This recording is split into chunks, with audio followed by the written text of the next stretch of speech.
I'm Samantha Anderl, co-founder of Harlow, an all-in-one tool for freelancers to manage their business. I'm a former marketing executive and a former and current consultant for early stage tech companies. I'm joined today by my co-founder, Andrea Will, and Tatyana Sussex, a beauty hunter, which I love that term, and we'll dig deeper into that and what that means. But she's also a writer and coach for creators. So Tatyana and I have actually known each other for 10 plus years now. Yeah, so we actually worked together at an early stage software company when I was in my early 20s. We went on lunchtime runs together. It was really fun. I'm really happy that we're connecting back here to talk about today's topic, which is really about battling the in-between seasons. So what do we mean by that? We're talking about the moments in life, either after or between the big wins, right? Like right after the big win or after the big business launch, when things are maybe moving, but maybe they're not growing, right? They're kind of the seasons in life that feel hard and tedious. And honestly, those are the moments that a lot of us want to give up, right? And we want to quit. So we're really excited to talk about this today. And super frankly, Andrea and I were just talking about how we've recently been in this season and we're still kind of feeling it, right? We're building a startup, and like most founders, we are gluttons for punishment. It's a really long journey to build a business. There are a lot of highs and lows, and there are a lot of times that feel really, really hard. And when you start to question things, so super excited to dig into all of that. Tatyana and Andrea, before we go deep, I want to give you two the opportunity to kind of just give our crew any more details about you and your background. So Andrea, we'll start with you, and then we'll turn it over to Tatyana. Awesome. I think most people probably know me by now in this forum, but I'm Andrea, Samantha's co-founder. And prior to founding Harlow together, I was a freelancer for 10 years, in and out of freelancing, and in a lot of different capacities, right? I did it solo, I did it with partners, I subcontracted, all of that stuff. So this topic is very much resonates with me, and not only professionally, but I'm also the mother to a 3-year-old little boy. And so personally, this topic resonates with me. Some days feel really hard and really tedious, and the seasons of parenthood change a lot as well. So I'm excited to dive in. Awesome. Did you say you have a 2 and a 3-year-old boy? Just a 3-year-old boy. Okay. Yeah. Tatyana, a little bit about your background? Yeah, I started as a writer. I worked at Elle magazine many, many years ago.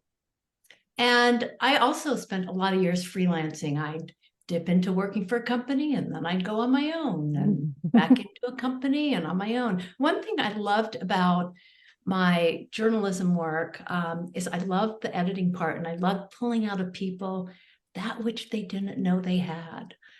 And so years later, that parlays into coaching. And, I did content strategy.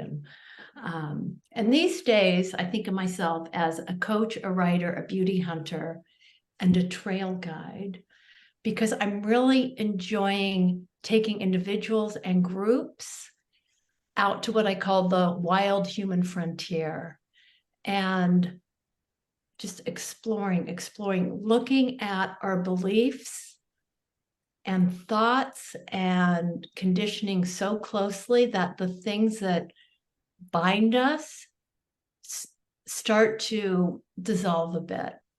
So we'll talk more about it, but I think so much gets discovered, and so much potential for radical transformation happens in the exploration, and especially when we do it with others and through conversation. So I've been really excited about that.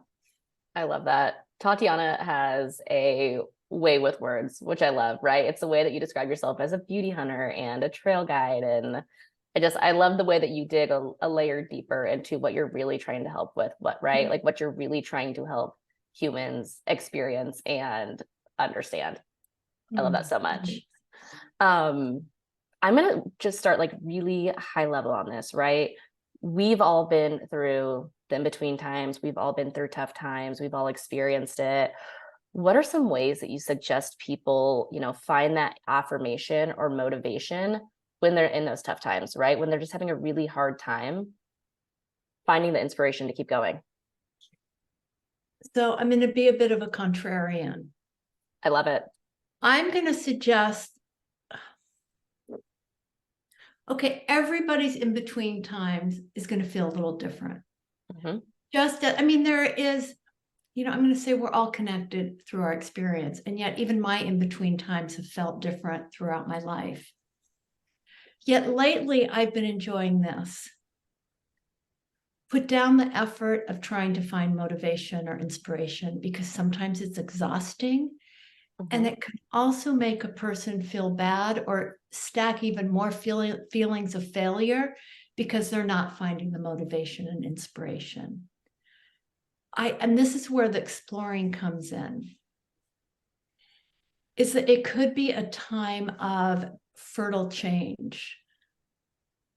And the discomfort is our guide. And then it could be, one thing I really enjoy in the work I'm doing lately is and I think beauty does this, is building our capacity. Like, how do we build our capacity to be with all the things? So in the middle passage, when it does like honestly, I want to quit something every day. Like, they feel like micro tears in my life that never leave. So maybe for some people, it might feel comforting and relaxing to not think about like having to gather oneself up to find the inspiration and the motivation, but to have a little bit more rest and quiet and see what nature is bringing in this time. So it's almost like it's not like inspiration or motivation and like the in the way that we think about it, right? When we think about inspiration and motivation, we're like, oh, what's one thing that we can do in the morning that can get us going and rev us up to get work done? But it's almost, you're talking about really stepping back and kind of sitting in that discomfort, right? Or sitting in between in the in-between stages and reflecting and not putting the pressure on yourself to necessarily get things done, but to look elsewhere, right? For meaning. Yeah, let me think about that. To look elsewhere, or there's just to be in it, to be with it. That we're such a productive society, so it's easy to feel like, I'll speak for myself, that if I'm not out there doing something, I'm somehow ceasing to be part of life. Yeah. And yet to be in it and with those feelings or the experience that is being in, we are life. Yeah. It's easy to think that like I am living life, but life is living me. So from that, one could say there is no need for inspiration and motivation. And yet inspiration and motivation can be a game. And I think if we see it as a game, it's not, I've had my little things of motivation, and sometimes they've been really, really fun. And the reason why I'm speaking about the opportunity to just put all that down is, having gone through periods where I just can't find it, and then I feel so bad. But there are times when I have found it, and it's like these little games that just add a little something to carry me through maybe a flat place of life. Like, I'm thinking of, I had a contract out at Microsoft, and there wasn't anything they were paying me to do nothing. So Samantha, I found some people that sat around me, and we'd go for runs at lunch, and, we'd have discussions.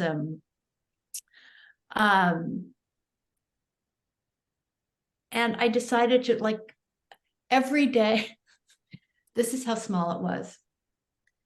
I'm not a big makeup wearer, but I decided I was going to do something every day for 30 days.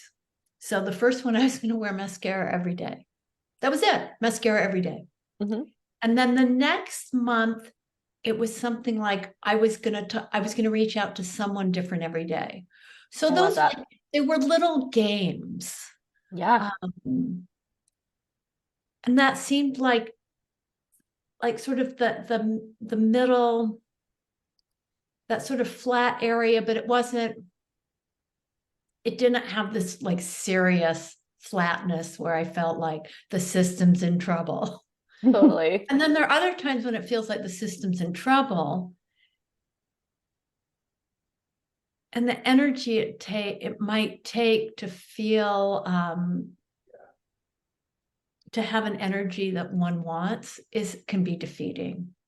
Yeah. So I totally hear that. I love that you brought up that, our society is so big on productivity and we talk about it all the time, right? People think that you need to be productive every single day to be successful and that you need to be making big steps every single week to be successful.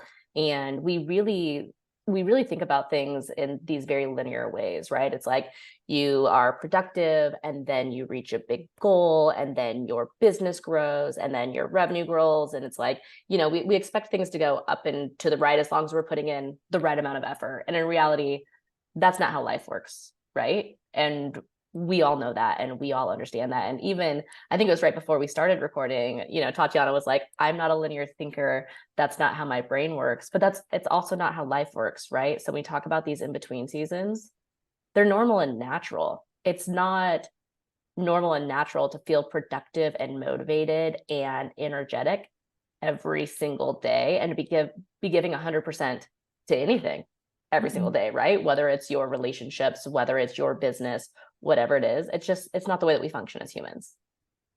and I love that you're using the term seasons because we are nature. Like I have a huge Western red elm out my window, and she's my mentor. Like she reminds me of the seasons. And nature isn't on 100% Yeah. of the year, it's loses its leaves or, its flowers and goes underground. And Yeah. and it could be that this modern world we live in, this amazing world, is also asking of us that isn't natural for what we are. Yeah. And that's probably why we resist. Yeah. There's something in us that knows better. And then we fight that. We resist a natural resistance, just to quiet down and be reflective. Yeah. And, I think there is also a opening, open, close, like the tides. Yep. Open to take things in and then closing up to, I don't know, to process or to rest or to. I love that you're connecting it so much to nature and the world around us because it's so true, right? Like we can look at nature, we can look at the world around us, and we can fully believe in the change of seasons and the in between, and what the weather does to us, and all of these things. But it's much harder to apply it to our personal lives, right? Like we can see it, and it's very tangible in nature and in the rest of the world. But when it's us, it's more difficult to understand, and it's more difficult to conceptualize, and it's more difficult to figure out how to move forward, right? I have this little game I play that a coach of mine named Claire Diamond had a group of us do. And I know it had sort of steps, but this is what I remember. Like, think about the inner dialogue. I call them the best ofs. Like my inner dialogue might be, who do you think you are? Or someone else, I'm not worthy, or I don't deserve this. And now imagine at the time I lived somewhere else where I could walk in my yard and see Mount Rainier. And imagine Mount Rainier saying that. Who do I think I am? I'm not worthy. And that I am the mountain. The mountain is me. And it is so insane. And that humor sort of lightens it all. Like like then I'm onto myself. And we're doing it all innocently. Our conditioning, like this program we've been uploading, from when we were kids, it's just there.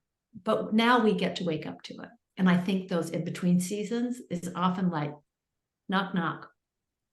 Here's your chance to wake up to the reality of the amazing of what you are. Yeah. It's the mountain, it's the Western red cedar, it's like unlimited potential.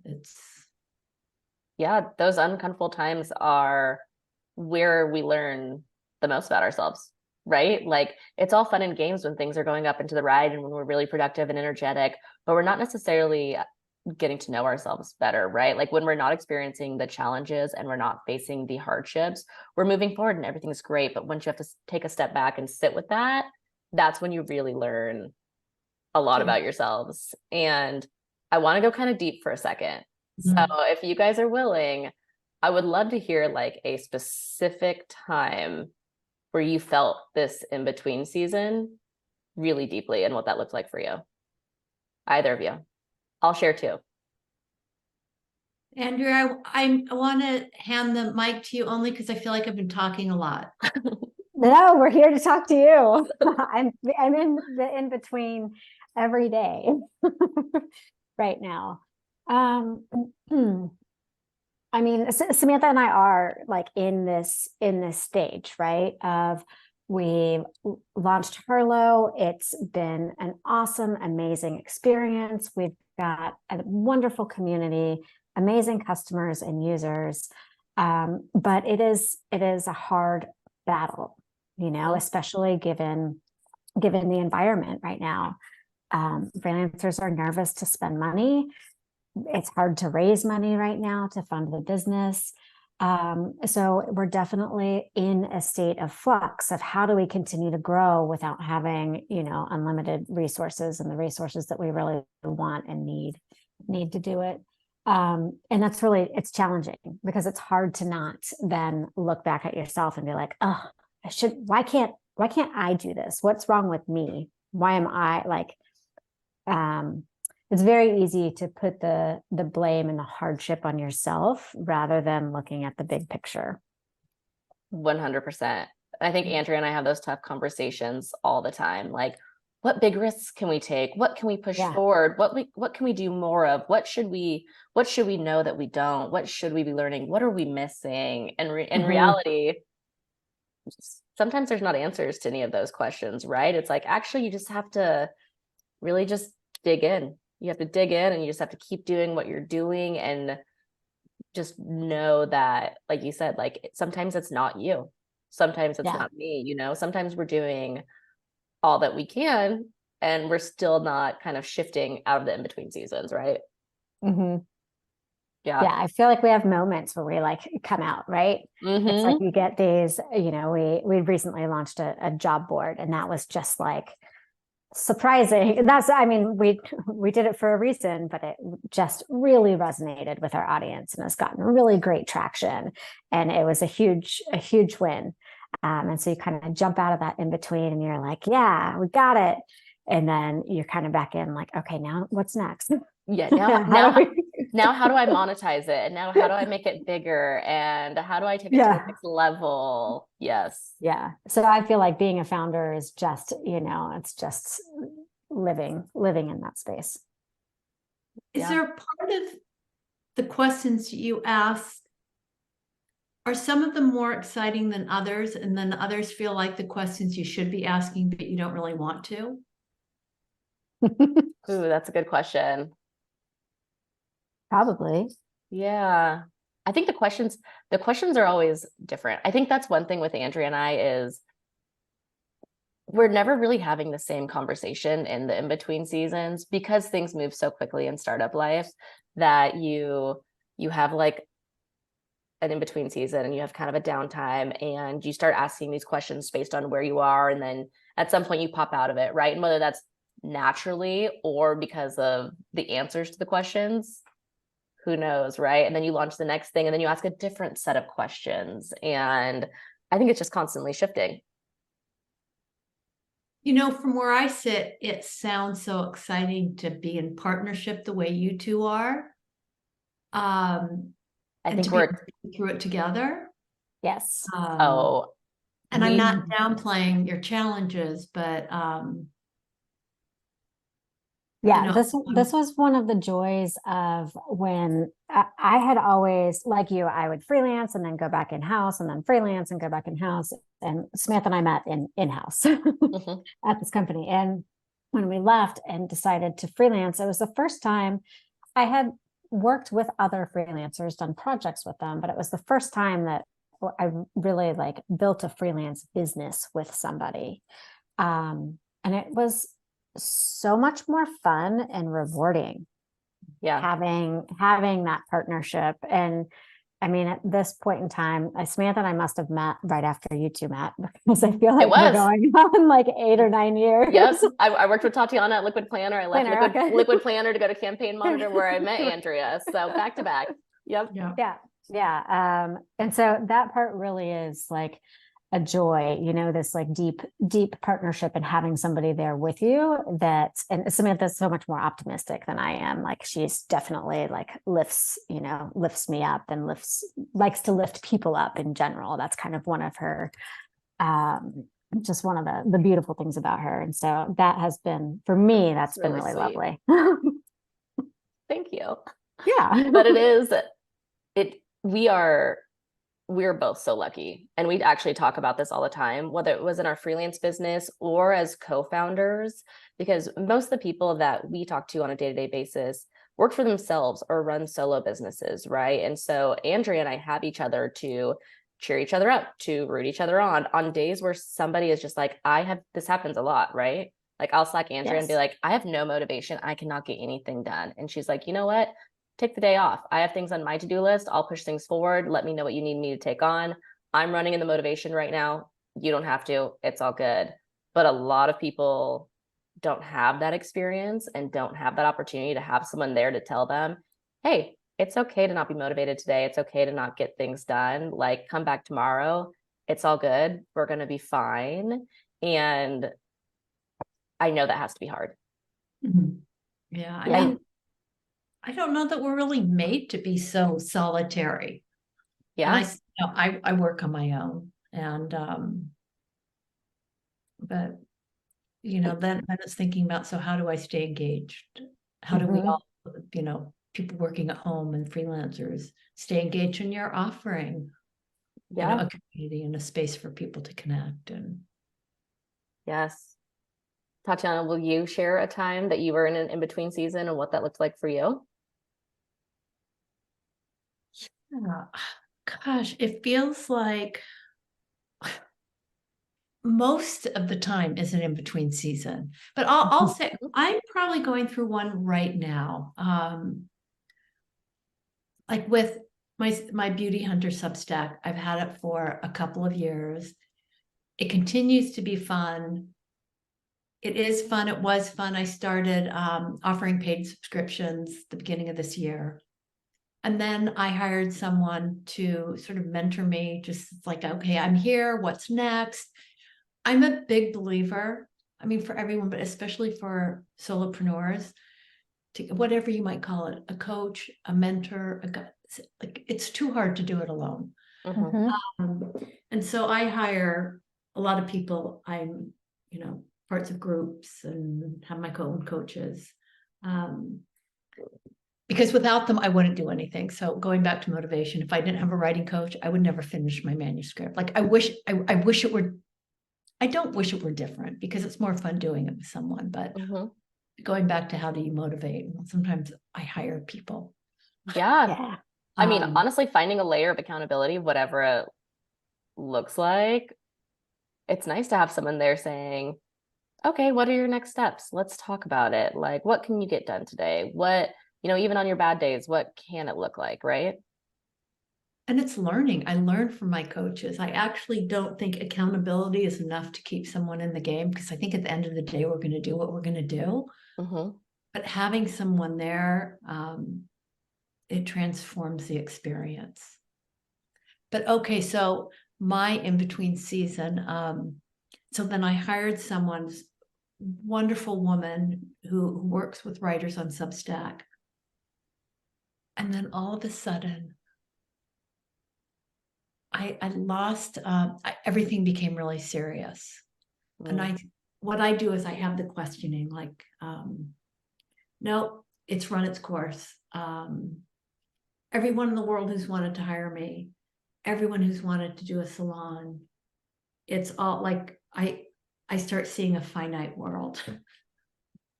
It's all Yeah. done. Yeah, there's nothing left in the orange juice container. Yeah, and so, yeah, I've been in the, let me think, how else can I put it? It's a little bit of like scarcity versus abundance, right? Oh, It sounds like you're getting into this place where 100%. you're like, I've done all I Yeah. can. There's nothing left to do. There's no other clients. There's nothing else for me to teach people. When in reality, you're like, there are so many people out there that could use my help. There are so many people out there that could learn from me. There are so many people that would enjoy this topic, right? And getting in the first is, of course, you're not going to be excited because you're not seeing opportunity, right? Yeah, I also think there's something about the, the ego or the little self that wants to stay safe. And, Mhm. I think the world and technology has evolved way quicker than our brain has. And so we're still thinking we have to save our lives. Like, I think a lot of our struggles and resistances come from feeling like even people pleasing or trying to know what's happening. We're just trying to keep ourselves alive, like whether it's like in the tribe or in the world. We don't have to do that anymore, but there's just like little cross wires. Yes, that really resonates with me. I think a lot of the like negative self-talk is all about keeping yourself safe and keeping yourself small. I think especially as women also, that's kind of been ingrained in us by society as well. Stay small, stay in your lane, and maybe don't think as big. Don't take those risks. I think that's very, very common for a lot of freelancers, definitely for myself. Yeah. You know how there's the survival words of fight or flight, Mhm. and then there's also freeze. I learned a new one. There's fawn. Yes, I read that. I read this in I think you wrote about this recently, right? For salon, maybe, or it was like the concept of a salon. I feel like I read about this from you recently. I didn't know about it. I learned it in a group a couple years ago, and that changed everything. Because if you think, I don't know, the days we're in tribes, if we got kicked out of the tribe, we'd die. Yeah. So I started to understand where, what we call people pleasing. We'll say things like, well, I'm such a people pleaser, I've got to stop. There's nothing helpful in that. So that's what I like about the exploration. What does it mean to be a people pleaser and why? Like, there might be a legitimate reason, misunderstood, but what feels like a legitimate reason to be a people pleaser. And then through the exploration, I started to see, oh, this is like feeling like I have to keep myself alive, that if I don't ingratiate myself, or, I saw all these places where on one hand, I think, I'm opinionated, I do things my own way, I don't care what people think. And yet there's still that little pocket. And I'm worried if I get thrown out of the tribe, I'll die. Yeah. Changed everything. And it, I wasn't still having those experiences, and I still don't have it in my current, middle season with Substack, that, people don't join, or if my tribe doesn't thrive, we'll die, I'll die. But it helps me understand. And then I don't have to work so hard to motivate and inspire myself to stay in the game. Yeah. Then I'm on to myself. And I also know that my mind's an unreliable narrator, and I don't have to listen to it. That it's not the truth. I used to think it was a font of truth. I used to think that little whisper, who do you think you are, my little pretty? Oh, do that again, it's never going to work out. And then it became clear to me that there was nothing to that. It was conditioned thinking. It was habit of thinking. It was, Yeah. and it didn't mean my mood changed on a dime by seeing that, but there was relief within that restrictive experience, which is so wild, right? That's the Yeah. capacity to like have that discomfort and know that it's not true. I love that. I've actually been working a lot on that in therapy recently, is questioning your thoughts and beliefs and knowing that your thoughts aren't reality, right? So there are a lot of times where I'm just walking around my house and my therapist is like, if you have a thought that you know is not reality, say it out loud and hear what it sounds like to you, right? Like saying that thing out loud to you, and then you're like, whoa, I actually don't believe that, or I would never judge somebody that way. I don't actually feel that way. Why am I thinking it, right? And it's almost like calling yourself out on that and being aware of when it's happening is how you shift that thinking, right? And I love that you bring that up, because we all have intrusive thoughts. And I don't even think we have a choice of our thoughts. I do think it's like our conditioning or programming, but we can wake up to them and sort of stare them down, see them and see them and see them, knowing we don't have to be afraid of them. Yeah. And things change through that. So when I hear that, like, who do you think you are? It just doesn't have the weight it used to have. Yeah. It's like, oh, it's you. And I can also say, I don't know who I am. Yeah. But I seem to want to do this, and maybe that's enough. Like, let's see. Yeah. I think that's also a beautiful thing, is not having to define who you are or what exactly you do or what your truths are, what your skill sets are, right? It's like going back to like something just like really simplistic, when people first meet you and they're like, well, what do you do? And you're like, well, why are you asking that? Because that's not who I am, right? It's like you're like, sometimes I think you and other people try to put some truth around you or some definition around you, right? And that's what drives you. And in reality, you're like, I can not know who I am, and I can be a lot of different things on a lot of different days. And again, I can have highs and lows, and all of those things, and both of those things are me. Yeah, it's so true. It's so true. I've also, in exploring, like, what is it behind wanting to answer that question in an impressive kind of way, it feels again like securing my identity in keeping it alive. That if I can describe myself in the right way, I'll be accepted and I'll stay alive. Yes. Like, I even saw it like with my parents, like if I could tell them, it was a protection. I mean, my family was just fine. Yeah. But I also felt like if I could say what I knew I was doing, I felt safe, that I could be left alone. Yeah. I love that. Well, I think it's interesting because this is another thing that I'm working on in therapy, getting really deep into Sam's therapy sessions.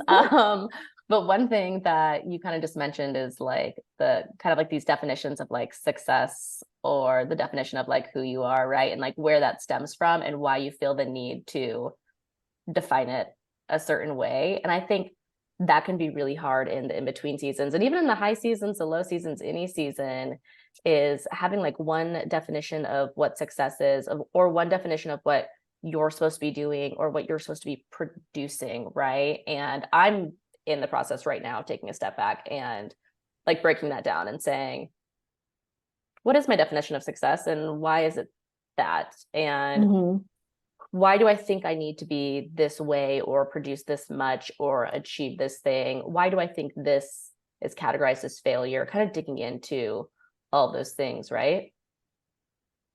Yeah. I took some little course with a coach a few years ago, and it was about, all I remember is success was in the title. And he asked us to, like, what's our definition of success? What does success mean for us? And I realized for me, it meant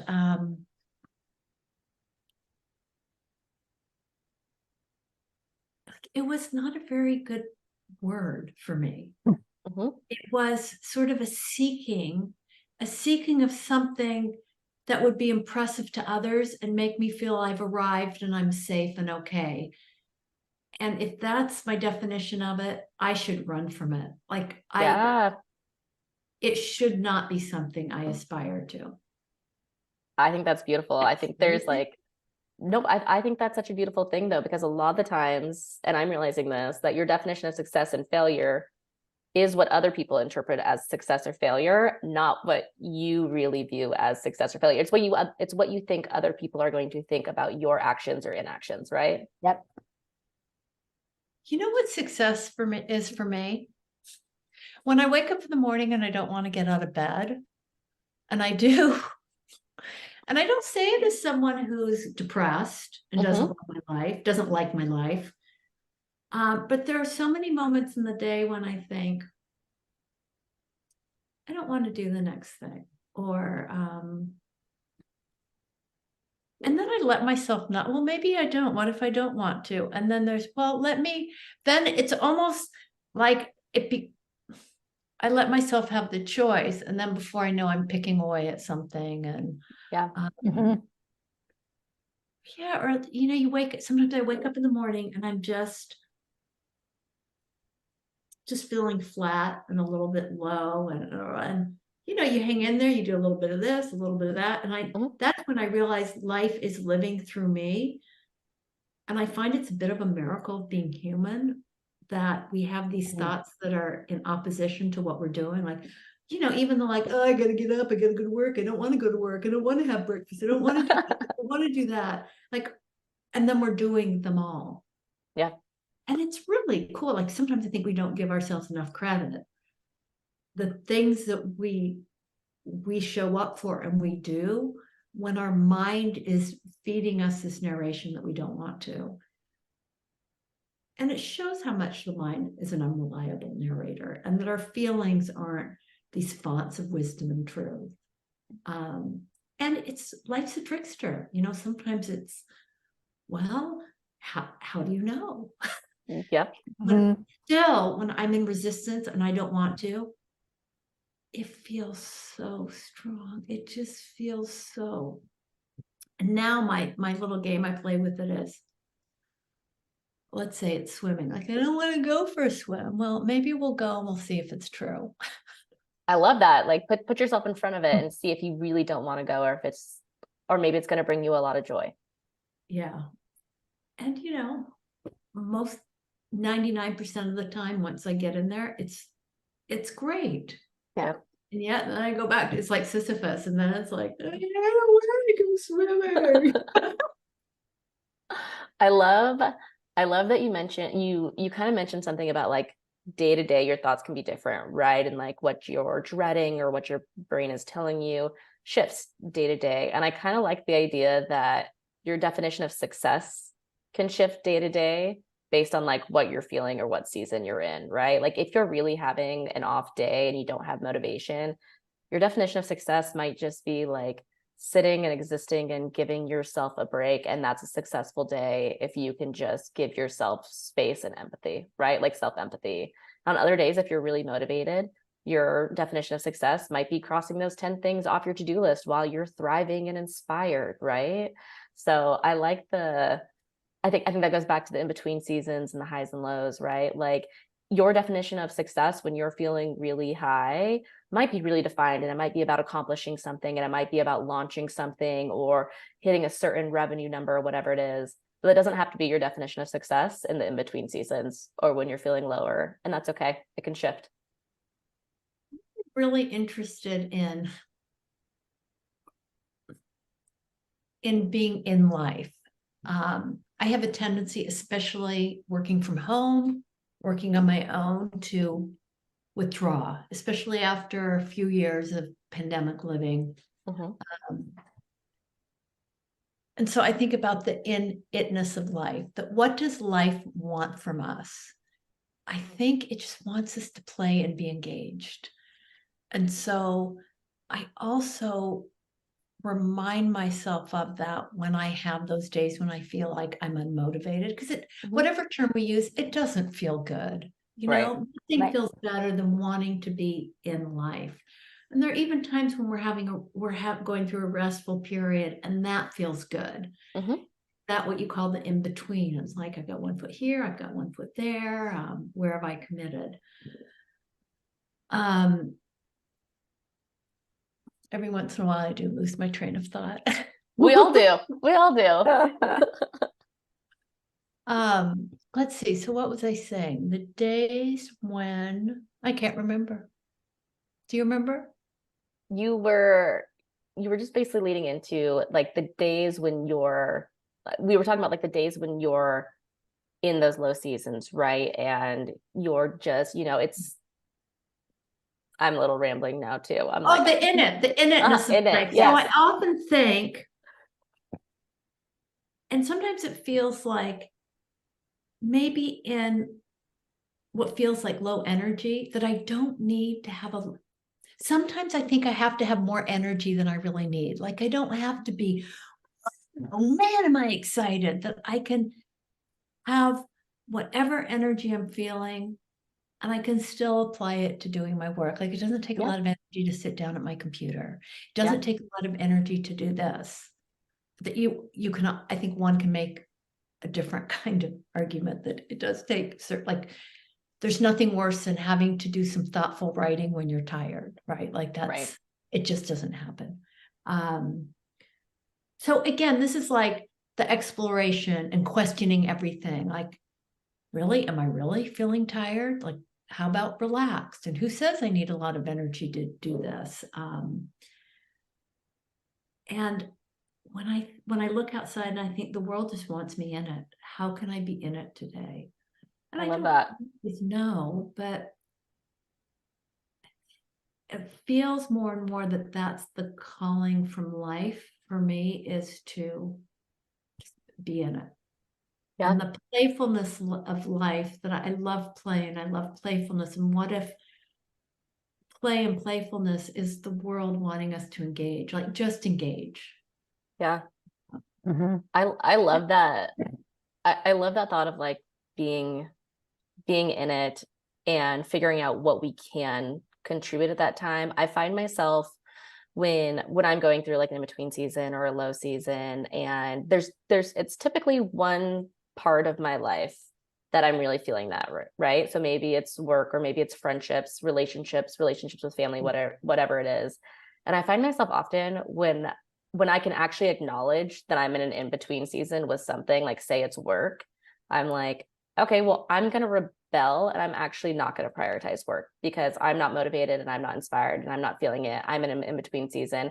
I'm going to prioritize time with friends, and I'm going to prioritize working out, and I'm going to prioritize getting outside, and I'm going to prioritize enjoying life.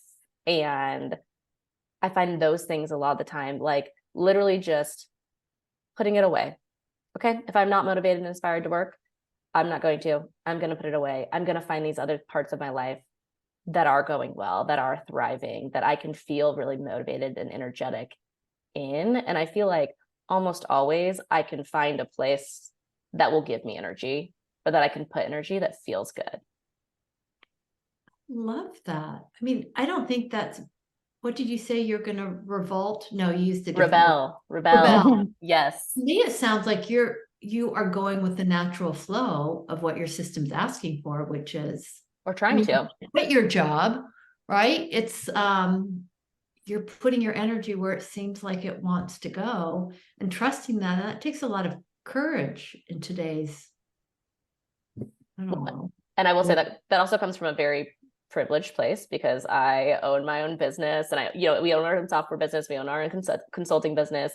So I have the opportunity to not have to show up when I'm not feeling motivated, which I know a lot of people don't have, right? Because they don't maybe have people around them that are understanding or empathetic to just how we operate as humans. And again, there's this idea in society that we need to be productive every day, whether we're working for somebody else or ourselves. So again, I know it comes from a place of privilege and also a place of work, right? Like a lot of therapy and understanding why I'm the way that I am and what I'm feeling.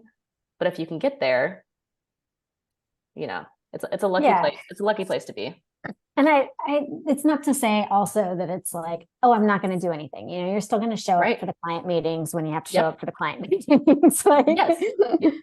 1000%. You you're do not the going to things. be irresponsible. Exactly. And it's not about being irresponsible, or like, it's not about letting other people down or letting things go in those times. It's just saying, I'm okay right now with knowing that I'm not going to do my best work. I'm okay right now knowing that I can't move this huge project forward. Like, you can sometimes get by in those times doing the bare minimum and putting your energy elsewhere. And then knowing that, like Tatyana said this earlier, that the next day might be completely different, right? And you might be like, okay, great, I put things aside for a day. Maybe you have to put things aside for a week, whatever it is. Maybe you have to put things aside for a month if you're going through a tough time, whatever it is. It's just okay to shift your priorities and where you're putting energy. And like you said, that doesn't mean that you have to be irresponsible or that you're not going to show up for the people around you.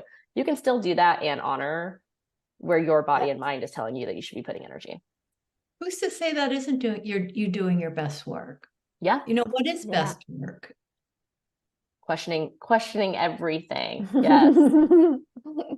being in the world. I mean, like, what if this thing we called work is nothing more than a canvas, in which it's like our curriculum of the human experience. Interesting. It's where there have been times when I'd been at an office job, I'm like, look at us all. This is just where we all come to work out our shit. Yeah. We're doing it with each other. Like, that's really what's happening.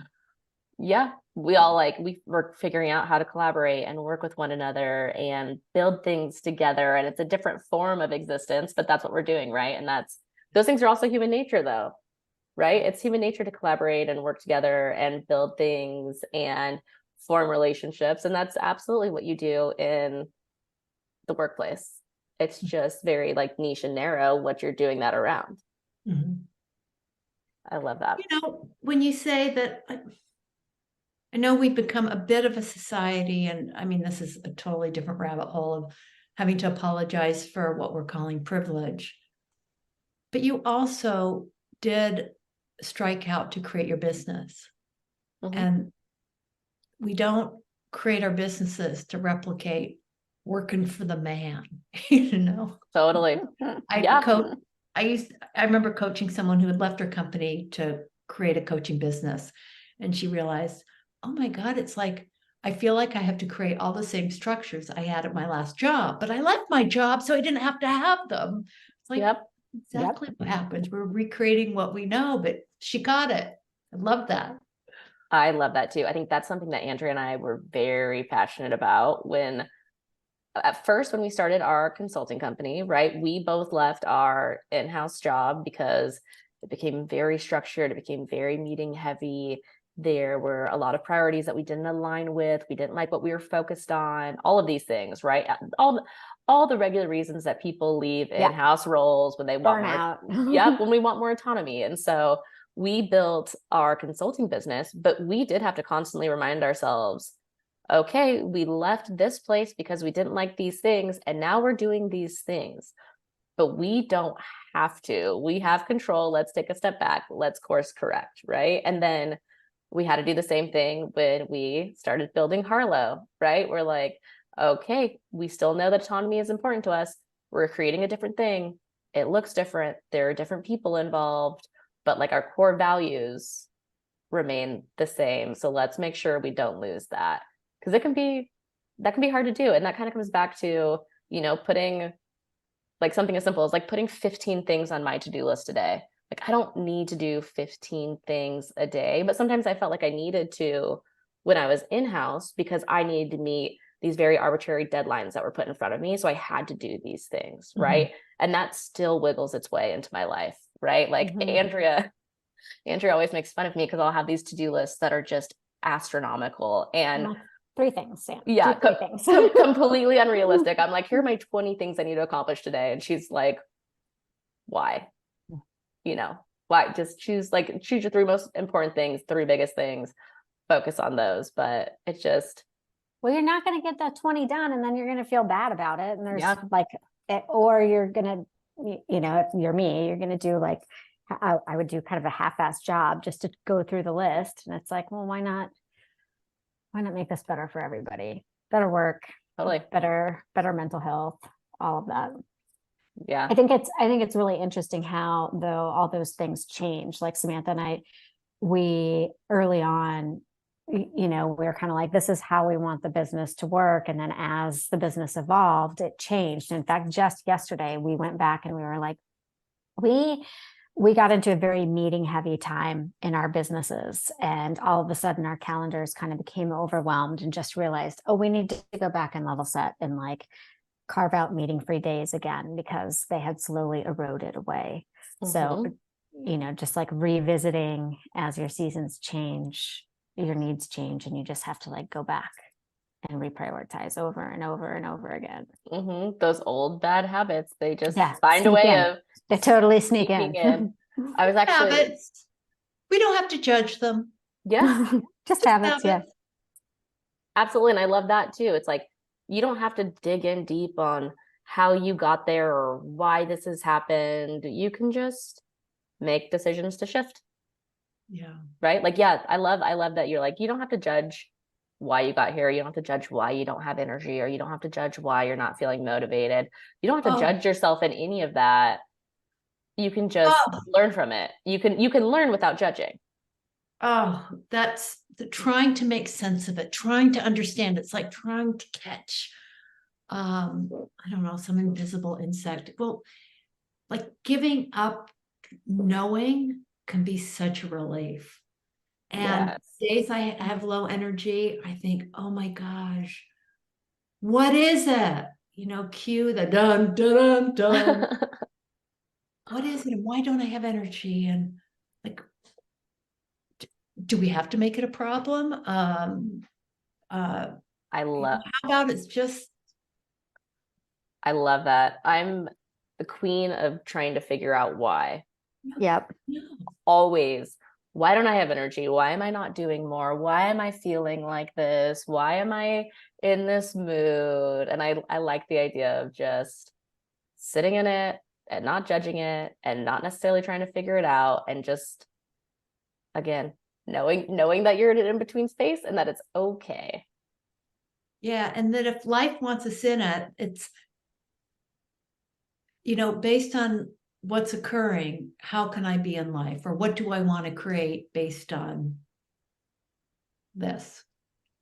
I love that. Because we are, I mean, we're creative beings, and you know, whether creating experience or a business or a meeting or a moment or I love that. Our genius. It's really funny, when I set out today, I had all of these questions around goals and how to find motivation and how to snap yourself out of it. And I know, but you know, and all my questions around like, well, how do you persevere in the tough times? And I love that we actually completely put that aside and just focused on how to be okay with existing in the in-between stages and just accepting it as like a normal, beautiful part of life that is unavoidable, that you should not judge, that you should just experience and try to learn from. I think that's life. You know, I think that's the natural expression of life, what you just said, more than strategizing. And you know, one thing you were saying, how do we set goals, or how do we get through something? I wonder if we ever really know. Like, I could give you my answer of what I think, but you know, I'm just speaking out of sort of an illusory image of what I remember from having gone through something. And sometimes we do it. We're humans. We adapt, we adjust, we and I think, you know, the beauty, what do you call you're a romanticizer? Wait. Romanticizing life, yes. Romanticizing life. I mean, I think if we have our senses turned on and we're just sort of paying attention. It's another Mhm. thing I think the world wants us just to be paying attention, being engaged, and we'll notice the glimmers of beauty and the glimmers of moments of what make life worth living. Yeah. But how do we get through things? Maybe we just, who knows? I mean, aren't we all amazed at some of the stuff we've gotten through? Oh, Yes. absolutely. We don't even Absolutely. know. Oh yeah. And most of the times that I've had lows or in between seasons, I really can't go back and say, oh, this was the one thing that got me through this hard time. I'm like, I don't know, it was a series of little decisions or little things over a number of days that somehow I just ended up out of it, right? And maybe sometimes it's not even the decisions that you're making, whether it's decision indecision, it's just time and movement and energy shifting to something else. And before you know it, you're in the next season. Life's such a mystery. I love it. I It love the is. mystery of living. It is.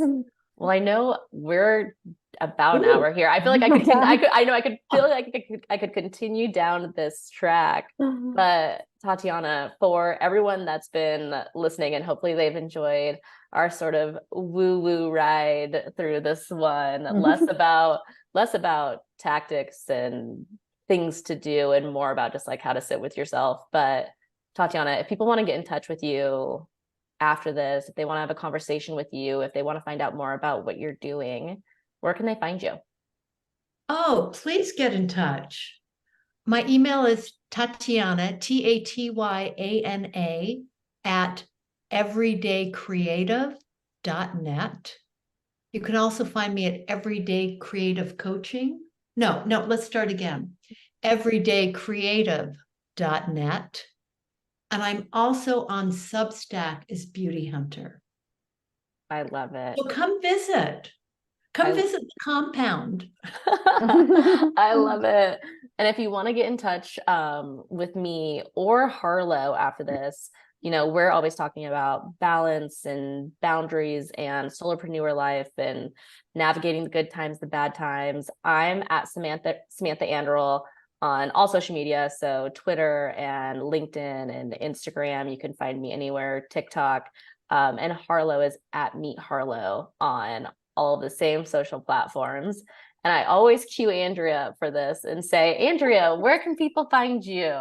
And I always say, contact Sam. You can Get, find where- me. get in touch with me to get in touch with Andrea. No, you can find her on LinkedIn. Andrea will, yeah. And sometimes I'm on Twitter at the littlest flea, but not so often these days. I get really excited every once in a while when Andrea tweets. When I tweet, it's a big yeah. deal for me. So Yeah. Thank you all so much for listening in. This was such a good conversation with you, Tatyana. Thank you so much for Thank joining you, us. Andrea, and thank you, Samantha. Wonderful. We really appreciate it.